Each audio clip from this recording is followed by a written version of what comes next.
Hello and welcome to Generation 16, the series that showcases the games of Sega's Mega Drive. I'm your host, Greg Seward. In this episode, we'll take a look at the spring of 1990, featuring the return of Sega's flagship role-playing series and the appearance of two new third-party publishers. But first...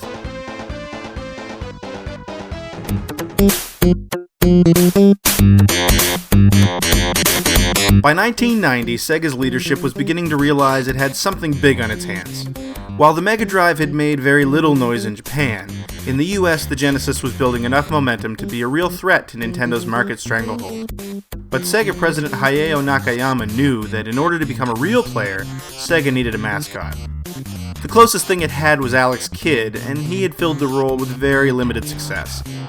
The call went out for submissions. Sega needed a mascot that would rival Mario, and that could anchor a game that could compete against whatever flagship title Nintendo released on their impending Super Famicom. Sega received over 200 character proposals. Ultimately, Nakayama settled on a submission from Sega's AM8 studio, a character inspired by such diverse personalities as Michael Jackson, Bill Clinton, and Santa Claus.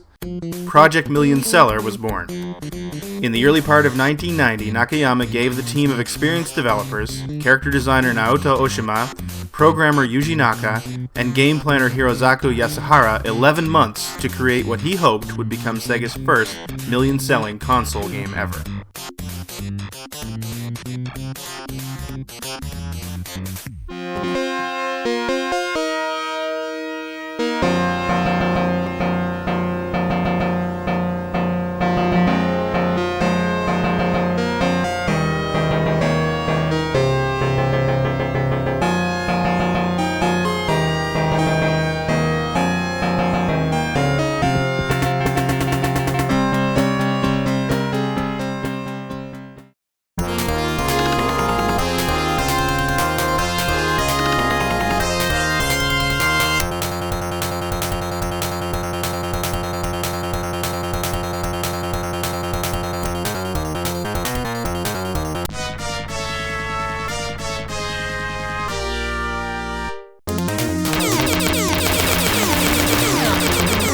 The shoot-'em-up was alive and well both in the arcades and on home consoles. And in order to keep the Mega Drive's library swimming in this popular genre, Sega licensed the right to port Super Real Darwin, an arcade shooter originally released by Data East in 1987.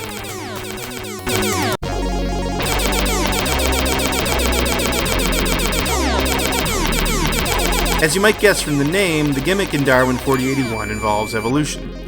Rather than standard shooter-style power-ups, the player collects the DNA of various enemies. Depending on the type of DNA, the ship itself and its weapons evolve into various forms.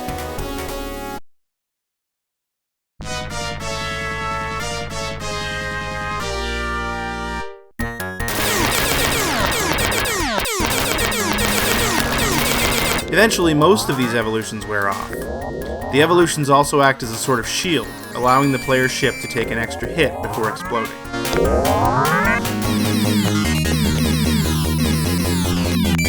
Sadly, the system sounds way more interesting than it really is. Outside of that, Darwin 4081 is a pretty bog-standard shooter. It doesn't have particularly good graphics or intense action. In fact, it's not even all that difficult, though this probably has more to do with the generous life and continue settings in the options screen.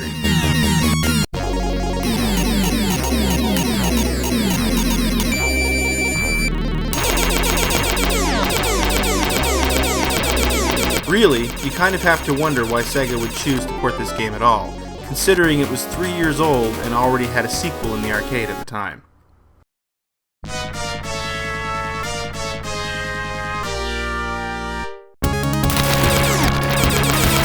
And by the way, that's the explanation behind the title. While this is a direct port of Super Real Darwin, the game is called Darwin 4081 because it was technically the fourth evolution-based Data East shooter released. Darwin 4078, Super Real Darwin, which took place in 4079, and Act Fancer, which takes place in 4080, hence Darwin 4081.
Role-playing games are big business in Japan. Throughout the last few decades, we have heard lots of stories of RPG releases causing huge lineups and a rash of missed school and work time. This is especially true of the Dragon Quest series. Since neither the Mega Drive or Master System were big hits in Japan, I'm not sure that the quick turnaround on Phantasy Star 3 can be attributed to the massive popularity of the series, but I'm pretty sure it had something to do with the massive popularity of the genre in general back in the early 90s. Either way, Phantasy Star 3 Generations of Doom hit the Mega Drive a mere 13 months after Phantasy Star 2, a short development cycle for what should be a big game.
What you immediately notice about Phantasy Star 3 is how different it looks from its predecessors. Phantasy Star 1 and 2 are pure sci-fi, filled with technology and futuristic vistas, space travel, robots, and more. From the start, Phantasy Star 3 features a more traditional medieval setting, something you'd expect in a Final Fantasy or Dragon Quest game. The story takes place in a world plagued by a societal rivalry that's lasted a millennia. Arachio and Leia, two bitter enemies, disappeared 1,000 years ago. The societies they spawned, the Arakians and the Leians, blame each other for each hero's disappearance, and have never learned to live in peace. It's in this environment that a mysterious girl washes up on the shores of an Arakian kingdom.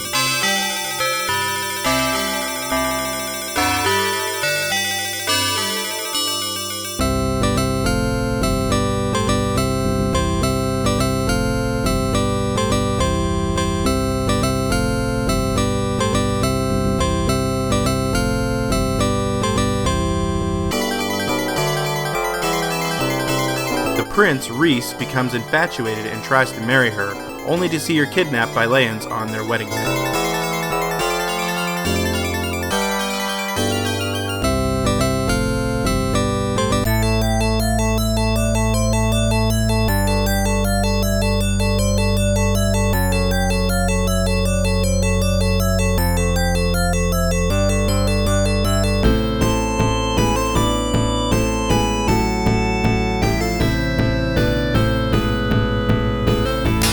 What follows is a generation-spanning quest that not only explores the history of each society, but reveals a greater evil that threatens both.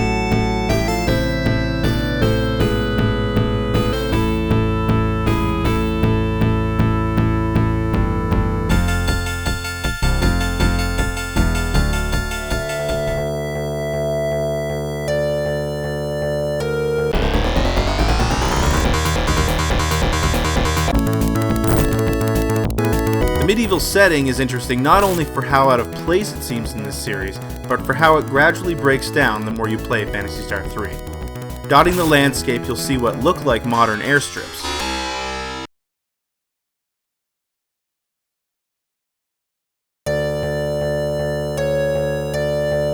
The first companion to join Reese is actually a cyborg.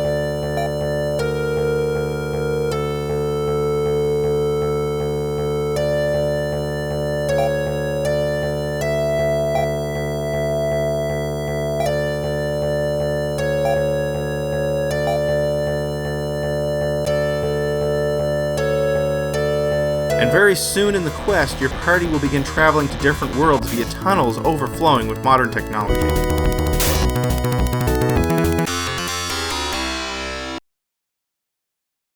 Something is not what it seems in the world of Phantasy Star 3.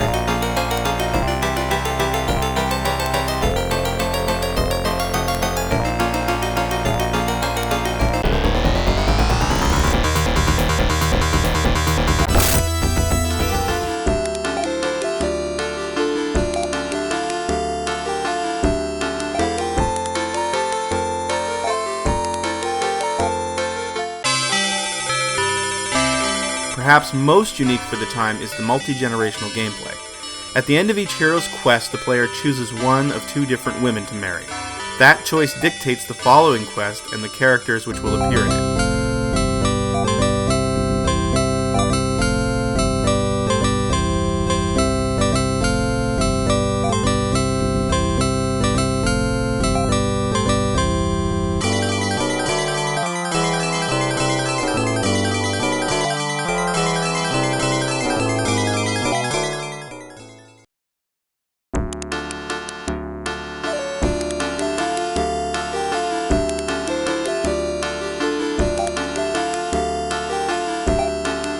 Overall, there are 7 different adventures, 4 different endings, and over 20 different playable characters. It's too bad, though, that the game really never tries to develop the possible relationships between those characters that you can potentially marry.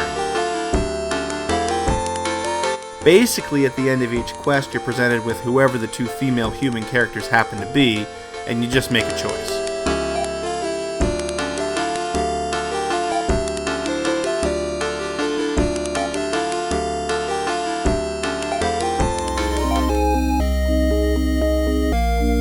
The story is actually very cool otherwise, as you learn that this seemingly disconnected world is directly related to the events of Phantasy Star 2.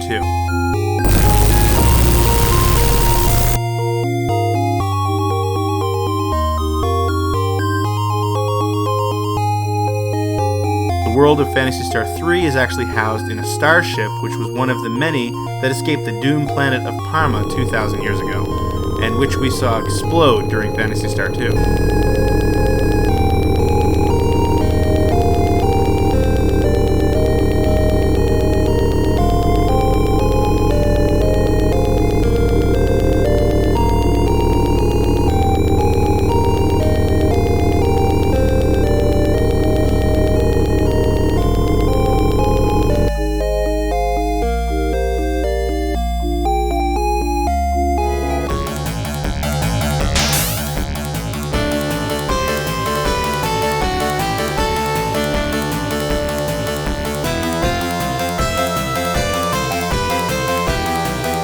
Unfortunately, the interesting premise and unique gameplay is wasted on a really mediocre game.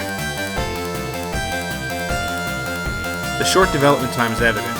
Although the quest spans 3 generations, 7 worlds, and a couple of moons, there's almost no visual variety to the game.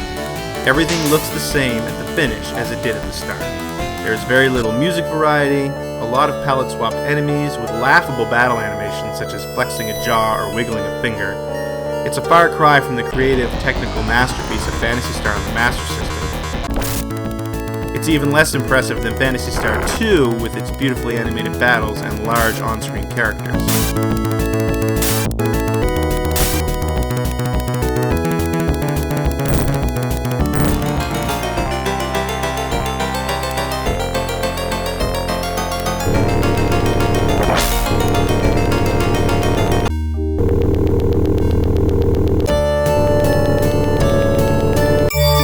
It's also worth noting that this is the first Phantasy Star game that didn't include the efforts of Reiko Kodama or Yuji Naka. Phantasy Star 3 was a major disappointment.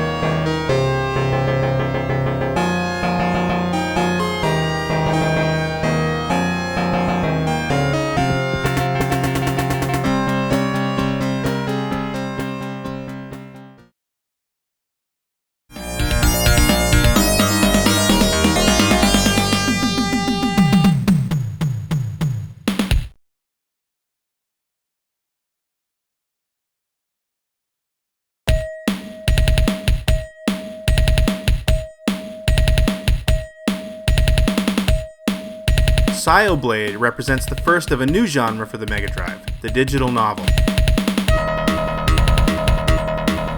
This is a genre very similar to the point-and-click adventure games Westerners were used to back in the day. Stuff like King's Quest and Monkey's Island.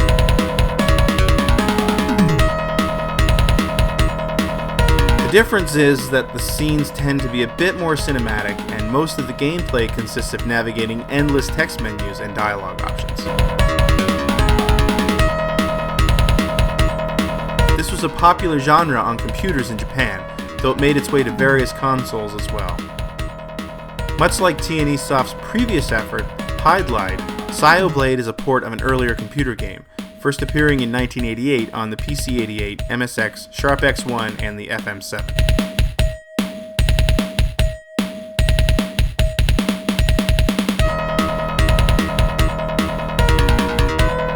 By the 22nd century, the Cold War has gone from a nuclear arms race to a race to place killer satellites in Earth's orbit. Because of this, mankind has started colonizing other planets. An experimental ship called the Septimius 1 has disappeared during its expedition to a star system 6 light-years away.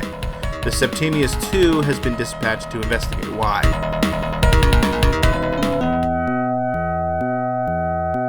Graphic adventures like this one aren't so much about puzzle solving as they are about talking to everyone, examining everything, and doing so in the proper sequence of events in order to move the story along. Thus, not many of them made it to Western shores, though there are a few exceptions, most notably Snatcher on the Sega CD.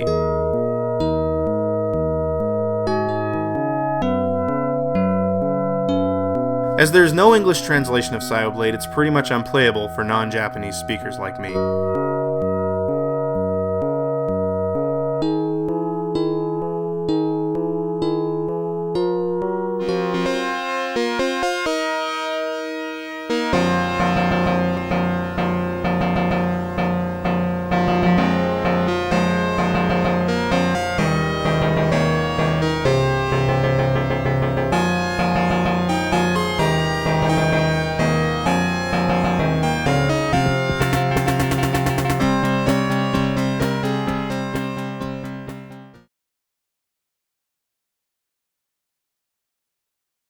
Now we welcome another new developer into the Mega Drive fold with Kaneko.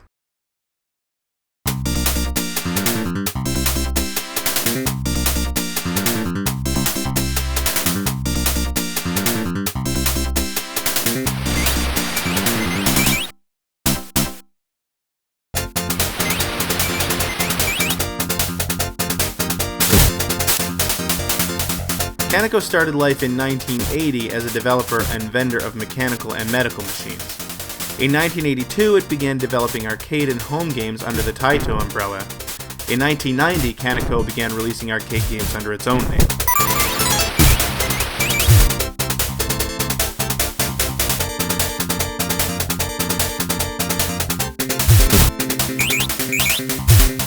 DJ Boy was originally released to arcades in 1989, developed by Kaneko and published by Sega itself. The Mega Drive port was handled by Interstate, Kaneko's consumer subsidiary.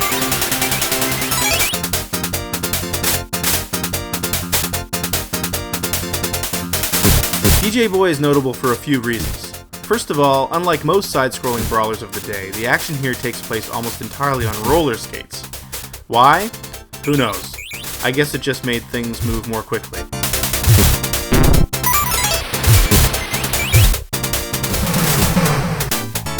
The arcade game features some pretty offensive stereotypes, most of which made it through to the Japanese Mega Drive game. In particular, the first boss, who is a fat black woman with huge red lips who attacks partially by farting at the player. She makes another appearance later on, as does a set of bosses who are obviously meant to represent gay men in S&M gear. The main member of the group is dressed as a hobo until you beat him enough to change into his other outfit.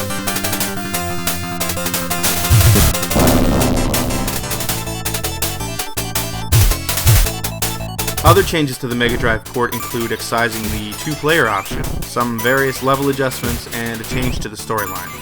In the arcade, DJ Boy was attempting to win some sort of roller dancing racing competition by fighting the gang that stole his boombox. whereas in the home game he's fighting to save his girlfriend.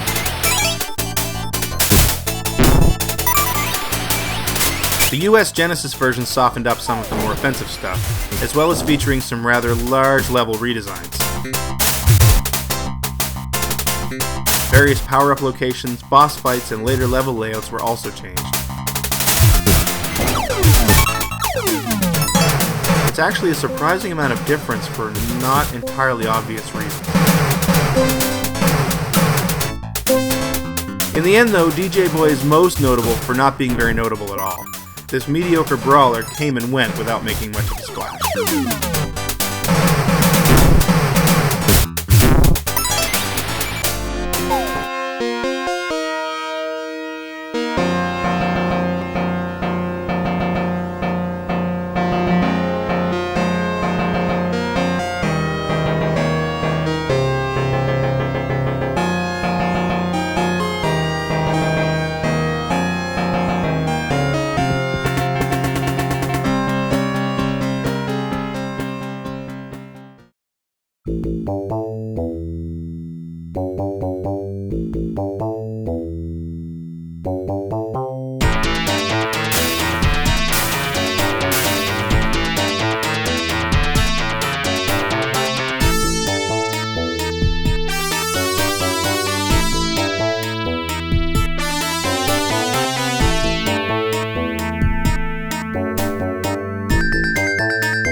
We're going to see so many shooters in the coming years, it'll make your head spin.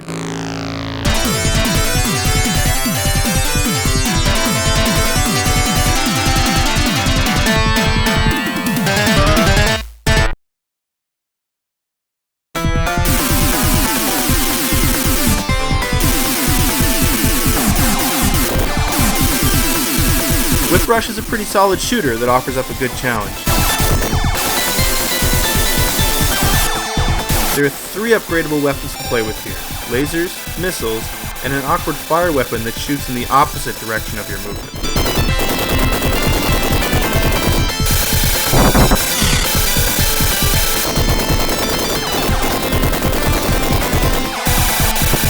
This is the first Mega Drive game from developer Vic Tokai, which is going to be popping up a few more times in Generation 16.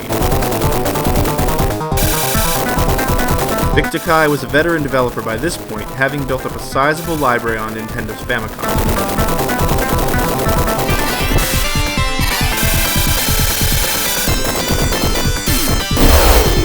It originally started as the telecommunication division of natural gas utility Tokai. While it hasn't made video games for quite a while, Vic Tokai still exists today as Tokai Cable Network.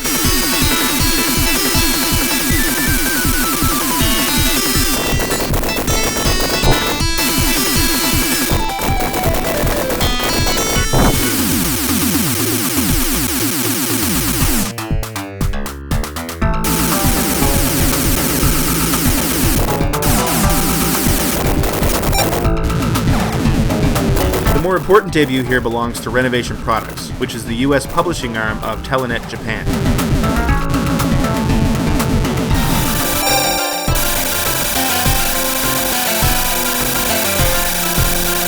Renovation was one of the most prolific publishers on the Genesis, and one of the few that stuck almost exclusively to Sega's console.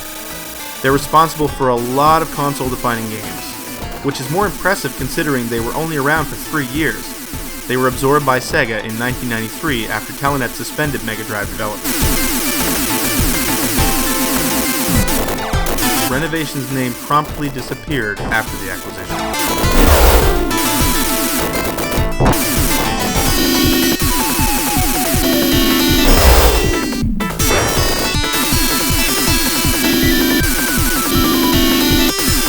And that'll do it for this episode of Generation 16. Thanks for watching. Join me next time as Sega takes a crack at the puzzle genre and brings us the ectoplasmic adventures of 3 doctors. See you then!